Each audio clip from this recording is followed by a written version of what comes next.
When taking part in ceremony and ritual, there's one important thing to always keep in mind, and that is that we are all equal.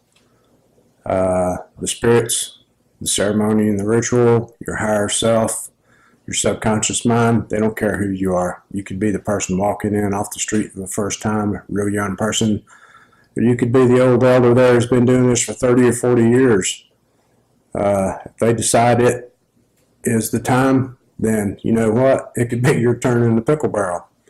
And 1 year, which was the end of my stay at a certain sacred fire I was at, was my year in the pickle barrel.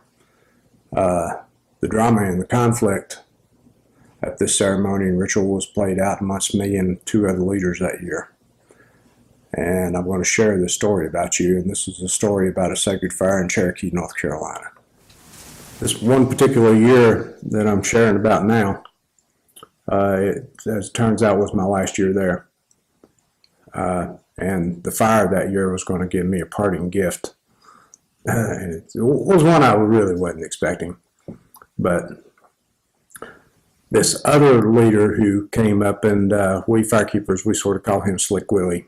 He had a really deep voice. You could hear it all over the camp. And his mannerisms were pretty much like that of somebody who would be a political leader, somebody who really liked politics and stuff. And he's not a good guy, a bad guy, or anything like that. It was just these 2 leaders and myself, the final drama and conflict at this particular fire, which had taught me so very much, and something I'm so very grateful for. I mean, a lot of the spirit work that I did and the learning and the knowledge that I gained, it came from this fire and my interaction with these people over there in Cherokee, North Carolina. A lot of what I am today I owe to these people, and I owe to this ceremony that I took part in. And this final parting gift I was getting was going to be a real kick in my ass. You know, not necessarily theirs or anybody else's there, and that's fair. You know, when you go take part in ceremony, it could very well be your turn in the pickle barrel, and this time it was my time. Now, what makes a difference in somebody who can be a leader or representative of the people, and one that maybe should not be that representative, is your ability to not take things personal. Because when you go to ceremony and your higher self and your subconscious mind is dealing with you, most of these really good lessons that we have to learn, they're ones that we don't want to learn. We fight it tooth and nail every bit of the way. And this is, in a way, this is what was happening with me. And they were going to give me one last good swift kick in the ass. But this other leader, we call him Slick Willie, and he came up and he was doing some part of a ceremony one morning. Well, he stepped over one of our lines, and there was a lot of people there, and you know, a lot of people saw it. And so I queued over one of the other fire tenders, and I told him, I said, you go over there and ask him to step back across that line and put tobacco in the fire. And so he didn't make a big deal out of it. He just sort of tapped him on the shoulder and whispered in his ear and told him, said, you know, you step across the line, you need to go and put tobacco in the fire. So he came back over to where we were at, and it didn't react, didn't do anything. So I sent this fire tender back over there again. I said, you know, go ahead and tell him he needs to do this. And so once again, he told him, and it was sort of low key and stuff. Nobody else knew what was going on. And he refused again. So this time, you know, I sent him over and I said, well, just openly, verbally, in front of everybody, telling me he needs to cross the line and put tobacco in the fire.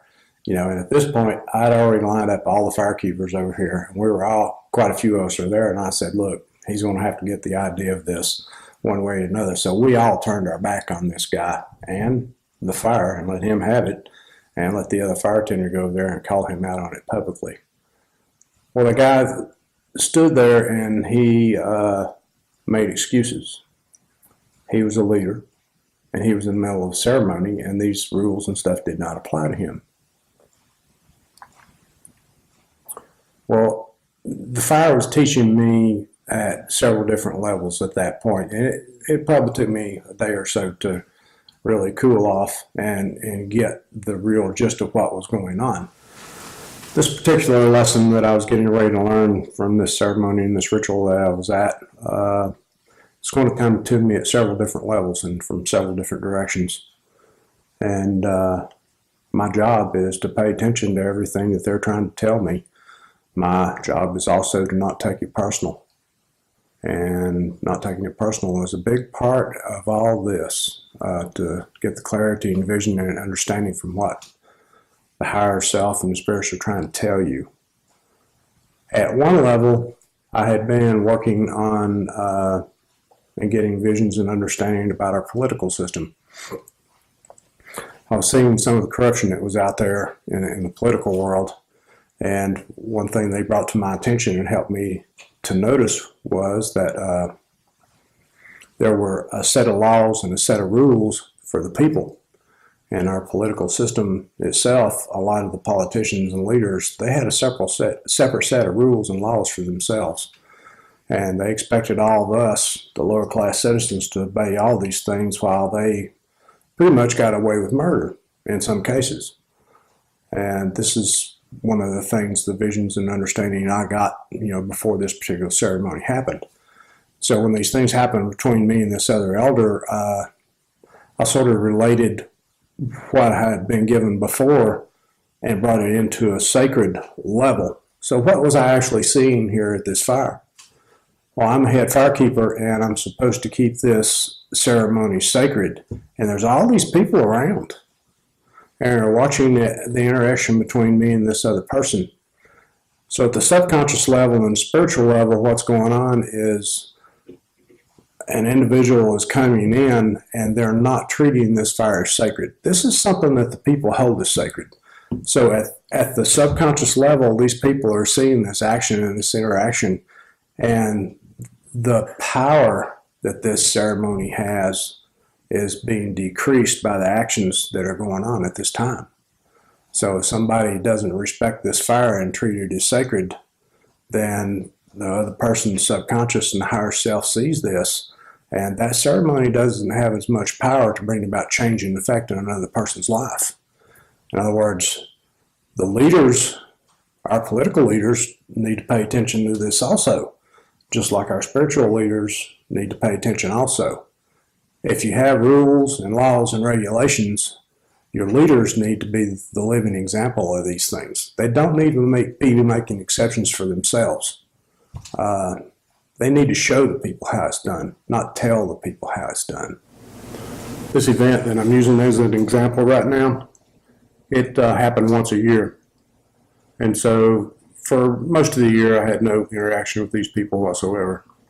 The following year came up and our crew had prepared, and we'd all taken time off from work and gotten our supplies together and we're getting ready. I was supposed to have gone up and done some things, some prep work, but they were expecting me, and I had the flu the day before and I couldn't go, and I almost ended up in the hospital because of it. Anyway, when we got really close to time to go, we were informed that our crew would no longer be needed for this particular ceremony anymore. I'd been looking for a way out for a few years. Didn't really expect it to kind of end the way it did. But what had happened, the one we call Slick Willie and some others had gotten together and made some charges against me and my crew. And for them, this was an easy way to get rid of us. Instead of dealing with what the fire brought up in us, instead of us working together, instead of us sharing information and things that we had learned, it was deemed a lot easier just to sort of get rid of us, and that's what happened. Sometime later, and me and one of the other firekeepers going up and talking to the one elder that we did like, the truth came out, and some people figured out that what we were accused of never did happen, and it was me specifically. So what happened as a result of that was that we were no longer going to this particular ceremony at all. And this is a very powerful ceremony, and it taught me and it taught a whole bunch of other people some good lessons about life. The last lessons that I was learning at this particular ceremony and this fire were going to be some really important ones for my life. All the dramas and the conflicts played out between three individuals that were pretty much leading out everything and taking care of these people. And the lessons were coming on several different levels also, different levels of understanding. And you've got to do a lot of personal work to catch all this stuff as it comes across. And even me doing this video itself can seem pissy, or it can seem like a Tweedle-Beetle battle, or a personal power struggle between me and some other people. And it's real hard for me not to come across that way when I'm doing this, because I was involved in all this and I learned so very, very much from it. So I'm going to take the point of view of Slick Willie first. This guy had always had something against my wife and I never could figure out what it was. It was just something in the background that was always there. I had heard from some other people at other ceremonies that when our name was mentioned, it was not very favorable or very good. And this is okay, I guess. And what the fire had shown me was I was looking at this man. I was looking at the other people there, and all of a sudden I just realized something. There's one law or one rule that they taught me a long time ago. And this rule, I see it very clearly when I look at the Jewish people and the interaction that they had with the Germans. And it's one of the Christ teachings, one of their laws. Judge not, lest ye also be judged. What it was that the Jewish people, they couldn't really forgive the Germans for what they did to them. You know, and the Native Americans, they've pretty much been through the same thing with the white people coming over here. It was total genocide. So, you know, feelings and emotions and things are totally understandable.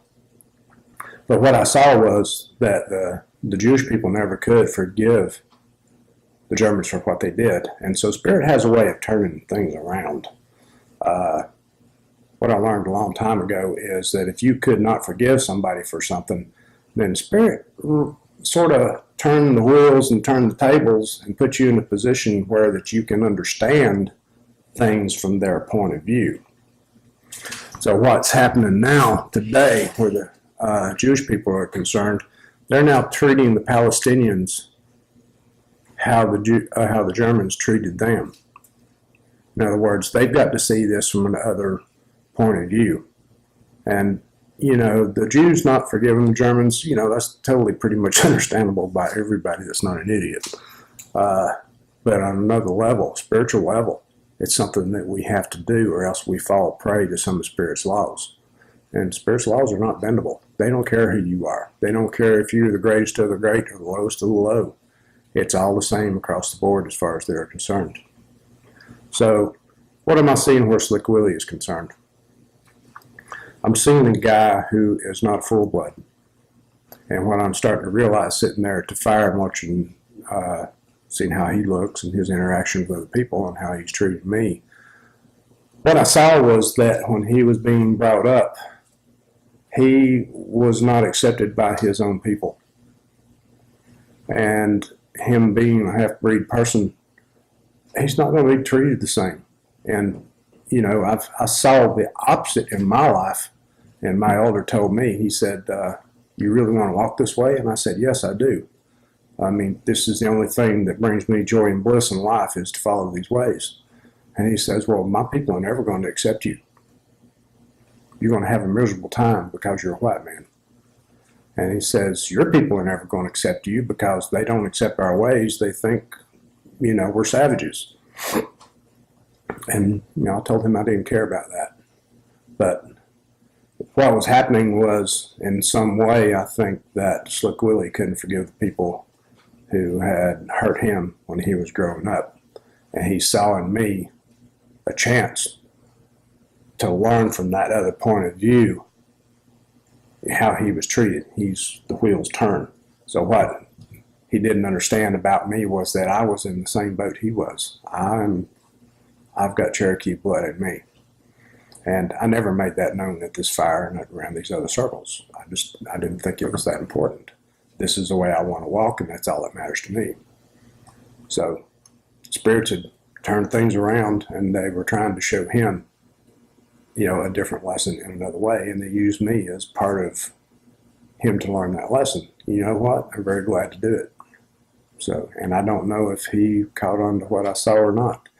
We, as these three head people, we never sat down and talked about things. We never shared what we learned. When the leaders share everything that's going on, then what that does is it makes them stronger. And eventually, if the leaders don't get along, what happens is the group, the ceremony, it will eventually break up. Now, the guy that I liked a lot, he'd already been through two previous breakups of that camp where the camp had split. And he continued to do what he did anyway. And I went with his camp, which is the one I felt most comfortable with.